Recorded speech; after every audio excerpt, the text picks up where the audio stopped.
Today I have a pretty low-key review of one of my favorite books, which is Early Retirement Extreme by Jacob Lund Fisker.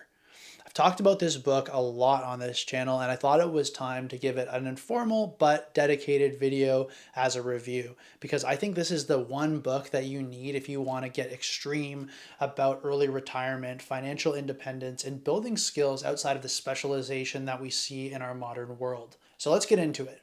If you don't know me, I'm Spencer, and I like to talk about simple living, frugality, and ways to cut down on your technology usage, sometimes by using other technologies. So spoiler alert to start this video off, I love this book. This is going to be a glowing review of this book.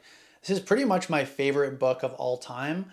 I just read it earlier this year, but if I was going to only own one book to live your entire life by, this is probably the book. This is like a modern philosophical text that you would find from 1,000 years ago. This is our modern version of that, in my opinion. I think this book is so important. It's not just a book on financial independence, though it was one of the earliest books on the subject.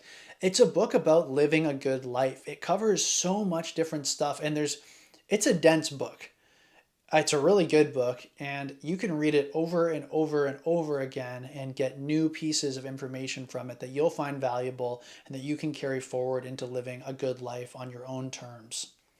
So a little bit about the book itself as well as about the author. The author of the book is Jacob Lund Fisker. He is a Danish-born astrophysicist by training. He went to school, I think up to his PhD, he got his doctorate in astrophysics, and he worked on like studying, I think, like neutron stars and various other things. Very smart, very conventionally educated guy.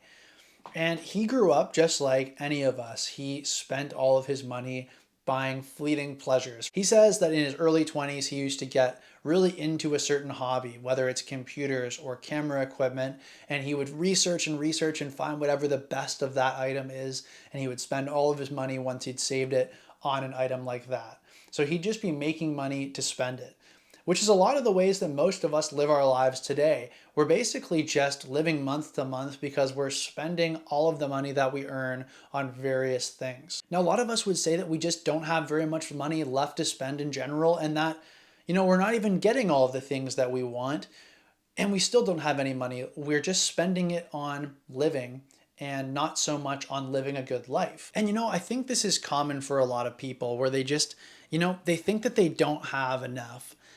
When they're spending all of their money, they feel like there's still lots of things that they're going without. But I think a lot of it is that we're going after a lot of things that we don't really need. We're focusing on wants, and we're dissatisfied that we still can't have all of our wants, and we're using up all of our money at the end of each month, and we're still not able to make ends meet. A lot of people will often tell me in the comments section that financial independence is not something that's possible for you if you're on a low income. And it's definitely harder to be financially independent on a low income, but it is possible. You just need to be a lot more extreme. I guess if you have a lot more rope in your budget because you have a lot more income coming in, then you're going to have more flexibility in points where you can be inefficient and screw up, and you can still save at a pretty good rate. If you don't earn very much, you're going to have to be very smart with how you use your money. And this book is a great tool to figure out how to do that and live more efficiently. Eventually, Jacob stopped being like the average person. He was in school, and I think he found out how much a mortgage actually costs. And at the time, I think maybe the average interest on a house was around 6%.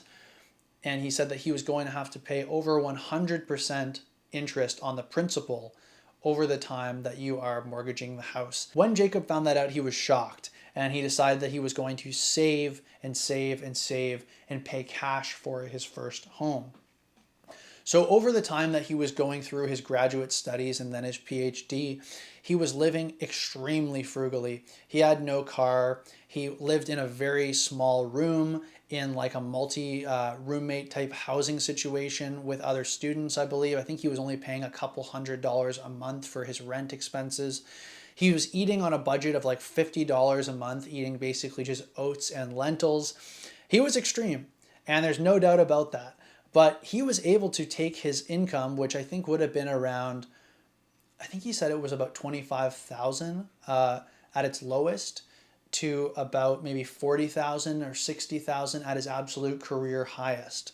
And he was able to save always 75 to 85 to 90% of that income each year, living on approximately 6,000 US dollars each year. That was a pretty long backstory on the author. This book has tons of great stuff in it.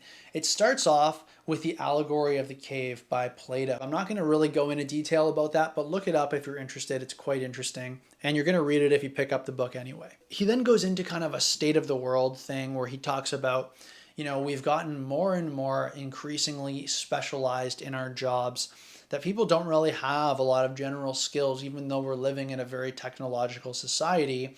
We may think that we're smarter than people from 100 years ago or 200 years ago because we know how to work computers and we know how to work a microwave, but we don't know how a microwave works. We couldn't fix a microwave, or we couldn't fix a computer or tell you what's actually going on there. Somebody could, but the average person couldn't. That's the cost of specialization. In our jobs, we become more and more specialized, and specialization increases efficiency in our jobs, but generally we lose tons of skills at the cost of becoming specialized. So what the book advocates for is building more complexity in our lives rather than more complications. And what he means by that is becoming skilled at a bunch of more generalist things rather than just focusing on one very specific thing, that if your job was lost or if your field suddenly became obsolete, you're screwed. You want to learn several different skills. You want to also, in the way that you get your money, have various different ways that your money is coming in, so that if you lose a job, or if you, get injured at work, or if you change fields or whatever it is, you don't find yourself in a position where you can't provide for yourself. You have a more robust web when you have all of these features that are, providing skills for you, or that are providing income sources for you. If one of them disappears, you're still able to find strength in all of the other ones that are carrying some of the weight. So Jacob started this blog in 2007, also called Early Retirement Extreme, and he went into detail on all of the subjects in this book and even more on the blog. He took all of the best concepts from the book, and he really considers this to be his magnum opus. He took everything that he really, really liked from the book and he went into detail on it here. And then he basically stopped writing after he released that book. He said, I made this book. This is basically my final thoughts on this subject. If you want to learn everything that I think, this is the book to do so. And that's pretty much all I have to say about that. This book has so much in it. It goes into the broad strokes, like the big philosophical things about how you may want to live your life. He establishes what he calls the Renaissance ideal, which is really living a Renaissance man lifestyle, right? It's like being a bit of a polymath of sorts, where you're good at a number of different things rather than just being specialized in your one specific role. This gives you a broad skill set where you're able to solve a lot more of your own problems without having to look to a specialist in another field and pay money to them to solve those things for you. This could be something like getting into bike mechanics, so you're able to fix your own bicycle without having to pay hundreds of dollars every time it needs some sort of repair. This could be something like getting into a crafty hobby like whittling, or something else that you've always wanted to try. Something like whittling could easily turn into other types of woodworking, and pretty soon you could be making your own furniture. His argument in this book is that if you learn a variety of different skills, you're going to be able to solve many more of your life's problems without having to look to your money to do so.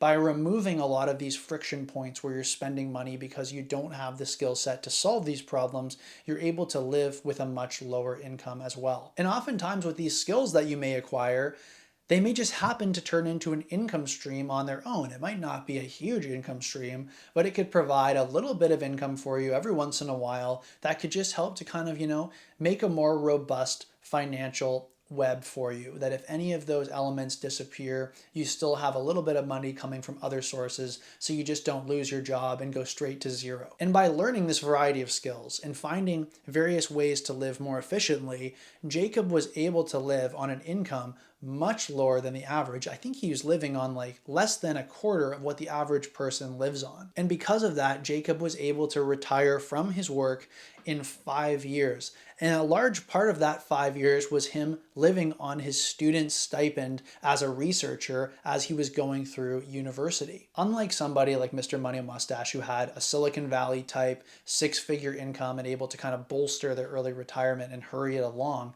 Jacob had to be much more efficient in order to retire on his 5-figure income. He was making close to what the average person makes or below what the average person makes throughout the period that he was saving for retirement, and he was able to retire in just 5 years on that. This book also gets into the nitty-gritty, all of the kind of specifics that you need to know if you want to live an E.R.E, early retirement extreme type lifestyle. Building a capsule wardrobe, a very simple, small wardrobe that is good quality items that all kind of go with each other so you don't need very much. If you want to go hyper minimalist, he talks about the idea of living out of a couple of suitcases. He talks about how to cook on an extremely low budget and how to have $50 a month grocery costs. He talks about the merits of walking or riding your bike to do closer errands so you don't have to pay for an expensive car and all of the costs associated with that. He talks a lot about minimalism, though I don't think he ever names it as such. I know he talks a lot about the cost of owning things and identifying with your possessions, that they start to own you once you kind of identify with the things that you own, and they control you because you're not really able to get rid of them. You pay whatever it costs to house them and to repair them, and it ends up being that those things own you rather than you owning them. He talks about how to eat. He talks about exercising without having to go to a gym.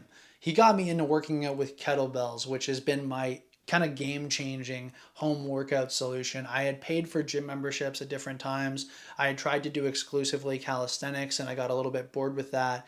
But getting into kettlebells really changed the game for me, and it was a very low investment, and it was just a couple of small tools which I can kind of keep in the corner, and I can swing these bells around and get in pretty good shape doing so. He literally gets into every subject that you'd want to know about. He talks about sleeping and living arrangements. He talks about, having a cheaper apartment, finding a cheaper place to live, the fact that you might have to relocate to a cheaper place to live, as well as maybe relocating somewhere that is closer to your actual work so you're able to get there on foot or by bicycle. He even talks a little bit about insurance here and dealing with a spouse or loved one who isn't necessarily on board right away with the early retirement extreme lifestyle. You have to keep in mind this book was also written by a very analytical minded guy, super educated person, and he kind of wrote it like a textbook.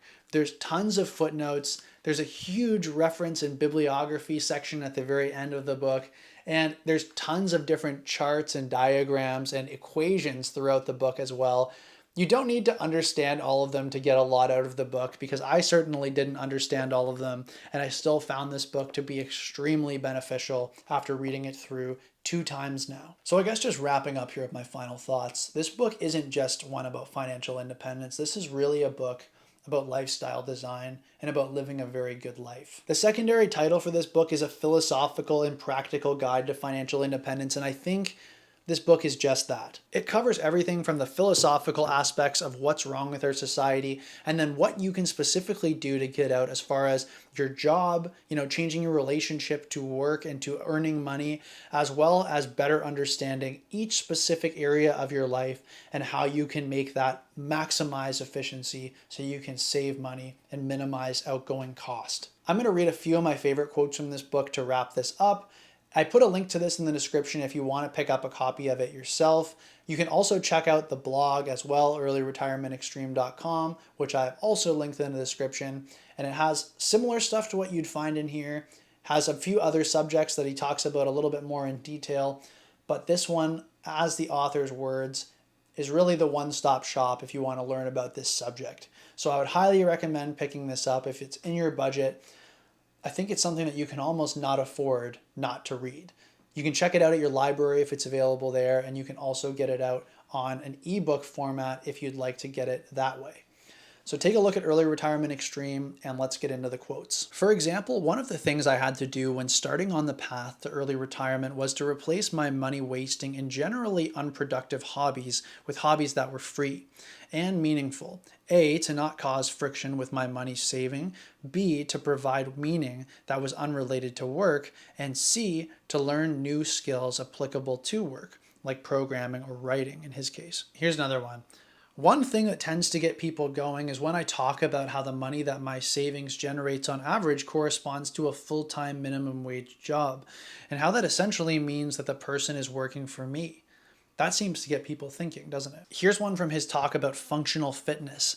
It's possible to never be out of breath walking upstairs or otherwise engaging in normal activities like cycling 10 miles to work or carrying a heavy package. Do you want to spend most of your life paying off the interest of a 30-year mortgage and working so you can fill increasingly bigger houses with increasingly more stuff while being stuck in your daily commute in increasingly nicer cars? This is one that gave me a bit of a laugh. People with more money than time buy $3,000 road racing bicycles with ultralight carbon frames to shave 2 pounds off the bike, regardless of the fact that they themselves are probably at least 10 pounds overweight. Here's my last one to think about. Is your money best spent on an extra bedroom or an extra 5 years of freedom? I hope you enjoyed this video, folks. Thanks very much for watching. Once again, I've placed a link to Early Retirement Extreme, both the book and the blog, in the description of this video. Let me know what you think in the comments. If you've read this book, I'd love to hear what you thought of it, and I will see you in the next video.